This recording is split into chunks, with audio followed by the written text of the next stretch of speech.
সুপ্রিয় দর্শকবৃন্দ নমস্কার। উভয় সংকটে সরকারি কর্মকর্তা কর্মচারীরা এই প্রসঙ্গে কিছু আলোচনা করছি। আপনারা জানেন 2024 সালের 8ই আগস্ট অন্তর্বর্তীকালীন সরকার ক্ষমতা গ্রহণ করেন, অর্থাৎ দায়িত্ব গ্রহণ করেন। দায়িত্ব গ্রহণ করার পরই বাংলাদেশে মব বলে একটি ওয়ার্ড ব্যাপক প্রচার হচ্ছে।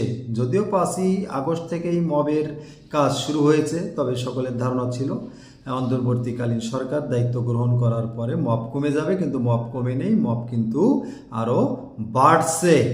বিশেষ করে গত আওয়ামী লীগ সরকারের সময় যে সকল কর্মকর্তা কর্মচারী বিগত সরকারের সময় গুরুত্বপূর্ণ দায়িত্ব পালন করছেন, তাদের অর্থাৎ সে সকল কর্মকর্তা কর্মচারীর ক্ষেত্রে মাঝে সাঝেই মব দেখা যাচ্ছে, অর্থাৎ মবের সম্মুখীন হচ্ছে। গতকাল অর্থাৎ 2025 সালের 22শে জুন মবের সম্মুখীন হলেন বিগত সরকারের সময় প্রধান নির্বাচন কমিশনারের দায়িত্বে থাকা অফিসার, অর্থাৎ প্রধান নির্বাচন কমিশনার কাজী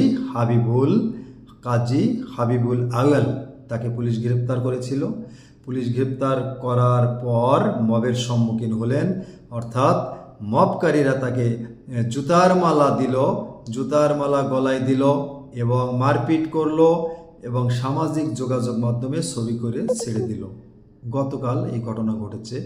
এখন সরকারি চাকরিজীবীদের একটা প্রশ্ন মনে ভয় যে বিগত সরকারের নির্দেশনা পালন করার জন্য আমাদের মবের সম্মুখীন হতে হচ্ছে। আর আমরা যারা সরকারি চাকরি করি, সরকারের নির্দেশ পালন না করলে চাকরি চলে যাবে, আর নির্দেশ পালন করার কারণে মবের সম্মুখীন হতে হচ্ছে। বিগত সরকারের নির্দেশ পালন করার জন্য যদি মবের সম্মুখীন হওয়া লাগে, তাহলে বর্তমান সরকারের সময়ও আমরা নির্দেশনা পালন করছি, সরকারের নির্দেশ পালন করা লাগে, তাহলে ভবিষ্যতে হয়তো আমাদের মবের সম্মুখীন হতে পারে। তাহলে আমরা এখন কি করব?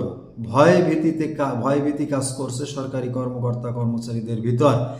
সরকারের নির্দেশ পালন করলে মবের সম্মুখীন হতে হবে হয়তো, আর পালন না করলে চাকরি চলে যাবে।